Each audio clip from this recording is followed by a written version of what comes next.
Okay, there are also new developments in the Nashville suicide bombing. News 2 obtained a police report and 911 call alerting police Anthony Warner may have been making a bomb in his RV that dates back to August of 2019. News 2's Stassi Olmos has been digging into these details today. She's live for us now downtown. Okay, Stassi, how exactly did this happen?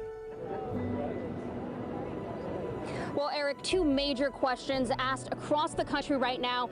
How did a tip about Warner building a bomb in his RV get by police? And why are we just now finding out about it when it came in last summer?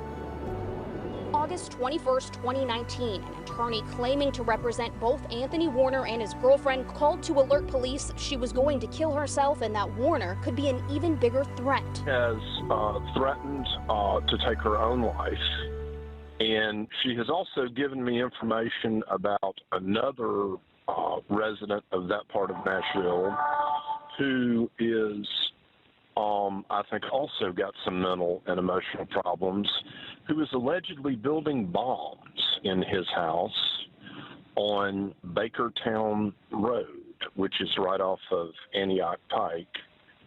And I have reason to believe that there might actually be more truth to what she's telling me about him than what she's telling me about herself. Police responded to the girlfriend's house first. The report states she told them, quote, her boyfriend's suspect was building bombs in the RV trailer at his residence. And the attorney added, quote, the suspect frequently talks about the military and bomb making. Police tell News 2 they got the girlfriend's psychiatric help, then went to knock on Warner's door. The report states they knocked and he didn't answer. They saw the RV in the backyard. Quote, police attempted several times but could not get the suspect to open the door, end quote, implying here he was home, ending it, quote, police did not have contact with him. Police then inquired with the FBI if Warner had any military affiliation or any concerns on his criminal record. The FBI tells News 2 they found nothing, and that was the extent of their involvement. Police Chief John Drake addressed media concerns Wednesday. At no time was there evidence or reasonable suspicion that a crime was being committed,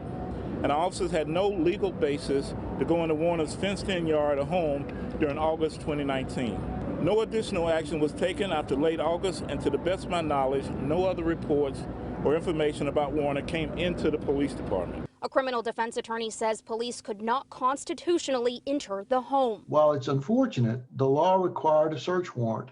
They didn't have enough probable cause to go into the man's home and search his house. But others say this could be grounds for a negligence lawsuit. Is the reason this was closed as unfounded because the suspect was a white man who didn't fit what Metro perceived to be a terrorist profile?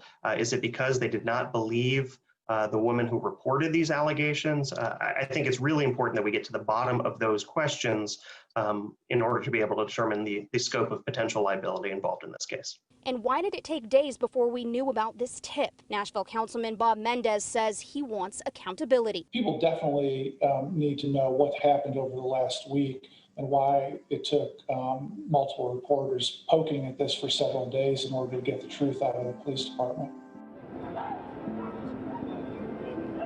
Today, Chief John Drake also admitted that they could have looked into this more. He adds that hindsight, as you can see behind me, is 2020. He says they will be adding a Metro officer to the Joint Terrorism Task Force that is connected to the FBI. Reporting live downtown, Stassi Olmos, News 2.